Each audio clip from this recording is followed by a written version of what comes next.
এখন দীপদের আচার ওয়েট করা হচ্ছে। মিক্স আচার 600 গ্রাম। এরপর অর্ডার আছে রসুনের আচার 100 গ্রাম দেওয়া হচ্ছে।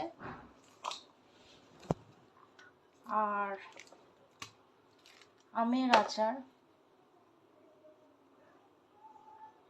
এটা আমের টক আচার, এটাও 100 গ্রাম। রসুনের আচার 100 গ্রাম, টক মিষ্টি ঝাল।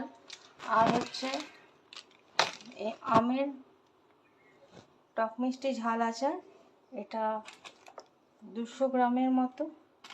টোটাল ওনার 1 কেজি আচার যাচ্ছে, দেখতেই পাচ্ছেন। তো এগুলো প্যাকিং করা হবে সব। আমি এক এক করে ওয়েট করে নিচ্ছি। আবার মিক্স আচার 600 গ্রাম, আমের টক মিষ্টি ঝাল আচার কত 600 আর 200 800। 100 গ্রাম হচ্ছে টক আচার আমের, আর এটা হচ্ছে তেঁতুলের টক মিষ্টি ঝাল, টোটাল 1 কেজি।